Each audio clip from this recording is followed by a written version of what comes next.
Welcome, everyone, to Name Confidential Live. Hey, welcome to Name Confidential. I'm this week's host, Ryan Redfern. Today we have Colby Cantrell from Retirement Specialist of Central Ohio. Good to have you here, Colby. Good to see you. Hey, Ryan. Nice to be here with you guys today. Fantastic, fantastic. Well, as always, we're going to start off with the exposure index. And let's switch off of this. Stop share. Sorry. New processes. New processes. All Yeah, right, I yeah. need to share the name exposure index. Let's dive into that. Index is currently at 88 as of this Wednesday night at close.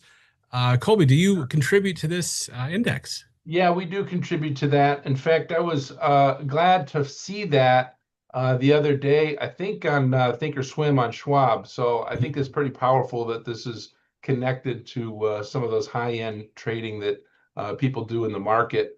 Our organization is just a little more conservative than that. We're at about 73 right now. Okay. So, most of our clients are 50, 55 and older. Mhm. So we're not going to be as long, so to speak, or aggressive in the market when we see, concerns or any type of thing. So we're not usually going to be as high end with some of the aggressive long positions. Gotcha, gotcha. I know I currently reported, I believe, 115. So I'm on the higher end, pulling it higher. So I think that the index represents somewhere between the two of us, at least for this week. Yeah, yeah, yeah. That's good. So how low did you get when the market was selling off? What was the lowest that you had reported?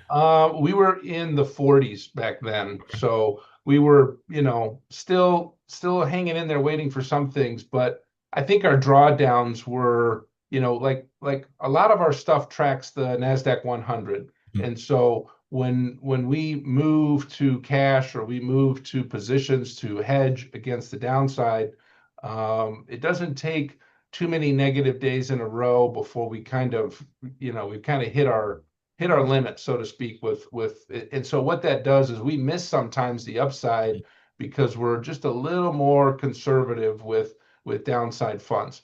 Now, that's not for all accounts, but Right. for most of the retirement folks that are drawing income, that's kind of how we do it. No, makes sense. Makes sense. Well, cool. Good to get an update on that. So I'll stop sharing that. Awesome. Well, great to have you here today, Colby. I'd like to hear more about you and your practice. How you think about the markets, how you think about, I know you're a financial planner, so how do you implement that? I think that's one of the biggest things that name members are doing now that we haven't seen in the past is people who are really good at planning and marrying that with active management. And that doesn't mean day trading, doesn't mean crazy trading, but just how it helps you better protect client assets and make these plans work better in the long term. So let's talk Yeah. about you and a Yep. little I about think you, you're your right. firm. And I think you're right about that because in my mind there's two separate machines, right? You've got to be able to uh, asset management and have controls on money, but if you're not looking at the taxes, if you're not looking at the income, if you're not looking at those other pieces, then you just don't get the mix the way it needs to be. So, my business is mostly retail. Most of our folks are, a couple $1 million down to $200,000 range. So they're hardworking, saving, middle America type folks that are, they appreciate, what they've saved. And now that they've stopped working, they're concerned about, well, what are the risks that are going to pull away from these things? So, like, let me show my first yeah, slide sure. here, if that's okay. Yeah, absolutely. All right, let me pull it up, share my screen. Okay, so this is a little snapshot of where the Got it. S&P 500 plus a few other indicators or indexes have been this year. And Mhm. basically, if you look at from the beginning of the year to now, commodities and the S&P 500, they're all pretty much flat after almost 5 months in the market. Now, this gold line at the top, that's gold. Well, Mhm. usually if you think like I do, people run to gold when there's fear, and that pushes gold up, and so they kind of view that as a safety. So they pull out of stocks or they pull out of investments. So a lot of the drama with the news and the tariffs, people get scared. When they get scared, they go there. So really in our brain, we can see that, when fear levels go up, then gold, comes on. So that's kind of where we have a small, medium-sized position in gold. We don't really do a lot in gold, Right. but that's a good indicator for fear in our minds. Sure. So I was gonna say, I'll go back to that if you don't mind. I was gonna say, Oh yeah, let's look at sorry. what each of these lines are, just as a example. I Okay. think you had oil on there. Yep. You got So the commodity index. Yeah. So dive in. Yeah. yeah, go ahead. So you got the S&P 500, you got commodities, you got the US dollar, gold, and oil. So, a lot of these things that are out of favor right now, as you know, really end up being just everything in the markets move based on sectors, right? And so there's sectors that are in favor and there's sectors that are out of favor. So oil, for example, is out of favor. There's a lot of other sectors that just are not very exciting. I was watching CNBC yesterday, and they're looking at Old Navy and how they reported it, and Gap. They just got slammed, but they're really a profitable organization, but they just didn't hit the numbers. So it really took a beating. And that sector is really not in favor in our estimation right now. So For sure. And then you also have, looks like the dollar, the UUP is the dollar index, the yep, green, exactly. which has Yep. been steadily down since the beginning of the year. Yeah, it sure has. It sure has. Now, I was listening to you on one of your other podcasts. You had a couple of things that you watched the dollar. So I know you're the host, but what's your do you watch the dollar for something specifically, or do pay You know, attention to that also? I do, but more for trading emerging markets specifically. Yeah, I personally love to short the emerging markets as a hedge. I haven't been doing it this year because there's been no reason, but watching the dollar for that purpose works really well. For me, it does. So gotcha. that's why I watch the dollar. Beyond that, Gotcha. not really. I mean, Yeah, it's interesting. It's interesting to watch it fall because the relationship was opposite, I believe, the last couple of years. Like when you'd have these pullbacks, it'd be great for the market. And it's not happening now. yeah, So it's yeah. interesting to watch these shifts happen. But again, for me, it's about emerging markets and I really not gotcha. much else. Yep, that makes sense. So anyway, that's that's the meat and potatoes on Yeah. that slide. So, when you talk to clients and you're like, well, what's our accounts doing? Well, Mm. gold's pretty much the only thing that's been really bullish this year, and we're just trying to get through all the news. It's really the For news. sure, for sure. But I mean, look at the S&P, which was down 20. We had a 20% drawdown in the S&P, and now we're about flat. And it's like, how quickly have clients? For some of us, we're seeing people like it didn't happen. And I remember like at the very bottom, some investors going, "You have to get me out of this." I'm like, just at this point, you just kind of whatever we have left invested, you got to stick through it. Yeah. You can't. Yep. It's such a bad mistake. You can't pull out now, right? The No, fear no, level is high, but you just wait, just be patient, it'll yeah, come back. We've got a system in place here, right. so we're not panicking. We're just follow the system. The system is works for a reason. The system Right. works. Right. There's another name advisor, is a good friend of mine who I was talking to on that day. If you remember the day that the announcement came, Trump said we're going to halt the tariffs, and the market went up 10% that afternoon. 1 hour before that happened, he had a client say, "I can't take it anymore. Get me out of the market." And he's like, "You Oh, should really wait." And she's like, "No, I have to get out of the market." So 1 hour before a oh, 10% jump, she liquidated the equity side. It's like you got to oh. be, that's like clients nail this stuff on the worst side, but now we got people who are like, "Oh, the market's up." It's not really up. It's not really. It's not, It's about yeah, flat. yeah. But we're starting to hear this greed again. I'm like, "Where's this coming from?" It's Yeah, fine. yeah. Those Oh, are the emotions, right? The fear and the greed, the it is. fear and the It is. greed just Curious, doesn't are you seeing doesn't that go too? away. Do you see that Yeah. too in real time as I'm seeing this year? Yeah, absolutely. You get calls or you go through meetings, and it really is about, if I have done enough work to make sure on the front end that they understand the process. And if they understand the process, then they've got some reasons to just trust the process. Mhm. You're paying us, you hired us to hold your hand, to be your coach, to be your professional. And when we do those things, you got to let us, you got to give us enough space to do that. So I blame myself sometimes if the client is getting too nervous. I'm Mhm. like, well, I didn't do a good enough job talking Yeah. about the time that each piece of money is got a, you know, it's like in a container, and each container has a clock on it for how long it's got to do its thing there. So, Yes. It's a great yeah, way to talk about it. Yeah. But yeah, even when things are crazy and the news is giving these headlines that are terrifying people, it's still hard to keep people on track in those times. It just yeah, is. yeah. It is. Gratefully, we didn't have too many people who bailed on it, and I didn't. But hearing those stories is just heartbreaking for me. Like, Exactly. oh, I feel the same way. I feel the same way. I know exactly what you mean. nice. Well, cool. Do you want to get into your investment philosophy a little bit? I think you have Yeah, some other sure. slides, unless there was something else on you wanted to cover. Let me show you another slide here. This one has to do with kind of the, oh, let me share it real quick. So this is There we go. We got it. okay. So this is an example of basically, you know, the tech sector inside the S&P.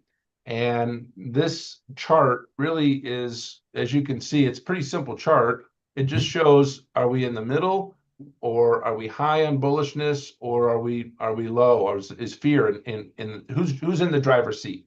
Is the bulls or the Yep. bears? Is the fear or the greed? So, you know, as you can see here, as the news came out starting in February, it really drove it down. Everybody knows this Mhm. is what we were just talking about. Yep. So, getting down to a 5 in April, if you look back in this chart, the last time we had a significant drawdown, you probably remember last July. I don't Oh, yeah. remember what the news was, but I just remember that the whole month of July last year and into August, everything with tech just started really getting driven down. Now, we're not talking about 2022 when rates are being raised. I can't Right. remember what the news item was, but there was something that drove things down by like 8 to 15%.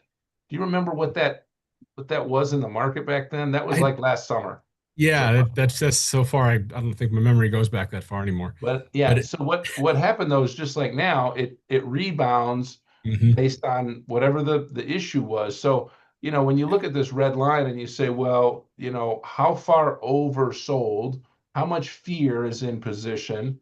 Well, that's pretty much one of the largest, scariest times for the tech sector in the last 2 or 3 years. Yep. October of 22, right? So this is the 22 Yep. fiasco where that bear Well, that market was the was. bottom. Yeah. Yeah, but I'd say this rip up, I call it, from 5 up to 95. I Mhm. mean, that's got to be the strongest seesaw or bounce back that I've ever seen in that short of a time, right? Usually it's Mhm. over several months, a year. I mean, society's just moving at a faster pace now, and so Yes. you end up with variables that come in that really, I mean, look at that line right there. I mean, that's from like 26 to Yep. 85 in just a matter of days, or like Yeah. you said, an hour, a 10% correction. So It's yeah, you have to, how do you allocate for the news? Well, you just have to take a little bit of risk off. yep. That's really all you can do, right? So Yeah. And that's a great observation about the news, though. I've seen that this has been a year where fundamental analysis doesn't really work well. Technical analysis doesn't really work. When we have headlines that just blow up everything that you're looking at, and it makes it meaningless in the matter of seconds. It's really tough to manage this market. I mean, there's still macro trends and you can still work around it. And I'm not saying it's not possible, but there have been a lot of little, very fast surprises that have been very jarring this year. It's yeah. been interesting to deal with. Yeah, yeah, agreed, agreed. So, we look at this, we pay attention to this one. So I thought that was worth a good share with the folks. Oh, absolutely. That's a great way to think about the technology sector too. Yeah, And yeah, again, it shows some great bottoms. When you see it hit down to 5 like that, that's usually a time to start buying. That's more like a Jacob Duchesne style. Look for extreme oversold times and start biting. So yep, yep, yep. If you still got some, that's why you got to keep some powder dry, yeah, absolutely, absolutely. and you got to be able to. Now, I tell you one thing that we've had success with during some of these sell-offs is with our financial planning. Let me pull this. Might be getting ahead of myself a little bit, but let me show this chart for a Yeah. second. This is not a chart. This is basically a little overview of when we do our planning. So, I'm seeing the chart. oh, sorry, I'm gonna have to share it. Can't just look at it on my screen. Here we go. That's true. Okay. Can't talk about it. Yeah. Yeah, Cool. Okay. got it. Yep. So, you think of all the different little issues that come up that affect things, and really when we put together a solution, you think about 6 different categories. So everybody says, well, how much income can I get off of what I saved? How big is my paycheck going to be off of my investment account once I stop taking a paycheck? So we have to have a certain amount of money set aside and very conservative stuff for that.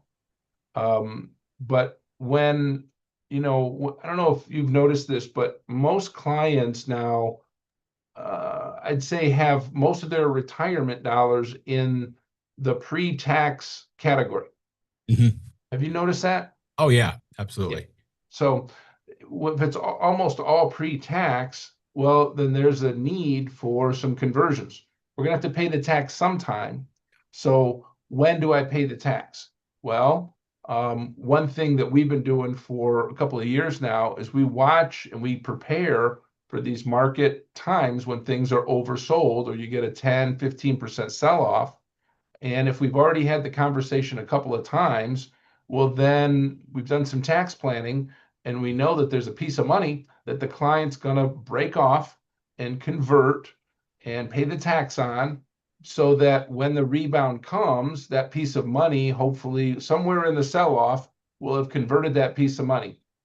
And whether we're halfway down or all the way down or part of the way up, somewhere in that we've got that chunk of money that we converted. And now what happens is whenever the rebound comes, well, that rebound's all tax free. Now, there's rules and things you have to measure and go by, but that's been a big help, in the tax planning software that we use has really been a big support with that. So Nice. What are you a Holistiplan user? yeah, Nice. Holistiplan is the one we like. We use that too. And no, we in 2022, we at the end of the second half, we were like, Roth conversions. You got to be doing all you can into these Roth conversions because Yeah, it pays off. It does from a tax perspective. Sometimes the return on the investment matters less than what amount you save on these tax conversions. It's amazing. Yeah. It's just so much value to the client. And if you're not doing it or you're not having that conversation ahead of time, you want to do it, but then when do you do it? Well, you try not to let a year go by without doing some, but if you've already had the conversation a few times, then you're ready when the sell-off comes, and it can be a 10-minute conversation because you've done enough other ones ahead of time. Absolutely. So do you deal much with pensions? Kind of curious of what your specialization is in this world. Sure. Yeah. So most of not too much pensions. I mean, we have a few 401ks that we manage for some small businesses, but most of our like we've got about 150 clients or families.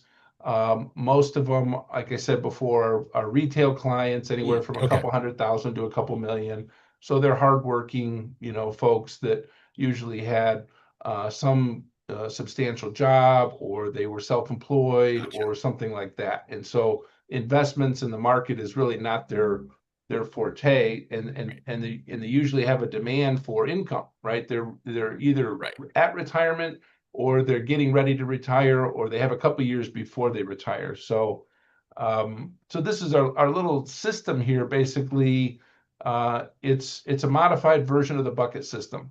So you think of the income bucket is our first bottom left, pay raise is the next time frame. So once the income bucket is gone, then your pay raise kicks in. Then the third bucket, diversification outside the stock market. And then the fourth one is formulaic. So formulaic is really our active management or our tactical management, where we're trying to be careful on the downside, right? That's really our long term. So each one of these each one of these buckets has its own clock on it, or its own little timeline on it. Nice. No, that really does help. We do something similar, and if you can show somebody that you've got 1, 2, 3 years of income safe, it's not, if the market doesn't matter on this income, you're set. I mean, if you can get people to focus on that, then the ups and downs don't really matter as much because we've got your income covered. It's not going to go away if the market goes crazy. It's fine. Yeah, yeah, This this that's exactly this right. kind of thinking really helps get people through that problem. I've found. I agree with you. I agree with you. Nice. And you look at the last piece at the bottom as the legacy. Ohio has a form with the Department of Motor Vehicles called a 3811, and basically it functions as a transfer on death document. So any automobile that doesn't have any debt on it, you can just go down to the Secretary of State, put that on, file it, and make sure that the automobile transitions like it's supposed to. So we've seen so many sad stories where that didn't happen, and then that's maybe a $20,000 asset, and by the time it goes through probate with an attorney and these costs, it costs the people maybe $500, $1,500 to get this $20,000 asset transferred into their name when it could have been $5 with a piece of paper. So we advocate for proper estate planning with several different things, because that those dollars, it's like the dollars is a thing that they've worked for and they've saved for, and as they go from 60s and 70s and 80s, there's all these things that can try to take it down. So you gotta work hard to keep a vanguard or keep some shields up there. Absolutely, absolutely. Well, that's a great little process. So I'd like to dive a little back into the investment process a little bit. Sure. How do you come at protecting in your models? Is there a certain process, a certain way that you come at it, a way that you allocate portions of it? I mean, how do you come at it to make that work for Sure. people? To watch it for the downside. Yeah, So we have basically anywhere from 5 to 15 different models. We don't use them all at the same time, right. but we measure and we watch the different models based on the algorithm and the data that operates those. So what'll happen is usually once a month or once a quarter at the latest, we'll measure, we'll see, and then we'll tweak them a little bit. So we can't have all stock. We got to have some stock and some bond in there to have a proper mix with those things. But when we look at how the models are built, we're pretty data specific, right? So the software and the signals and the algorithm that drive each little model is reviewed and watched. And really our biggest concern is always drawdown, right? How Right. much drawdown does model A have? Does model B have? Does model C have?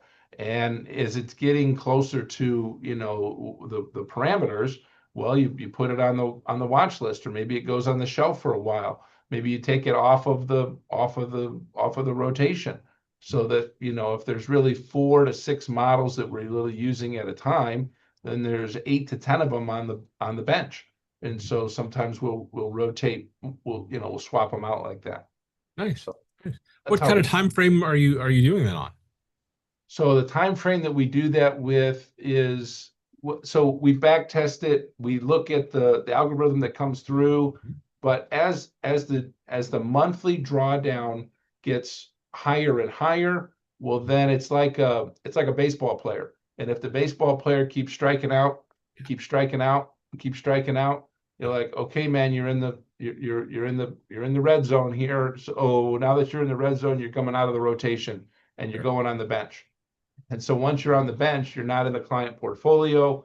We still watch you and see Yes. what's happening there. Well, if you start having some good progression again, then we might rotate you back in. So does that make sense, or does It that seem a absolutely little? does. Absolutely. That's a great way to put it. Come at it. I like that. I like that thinking.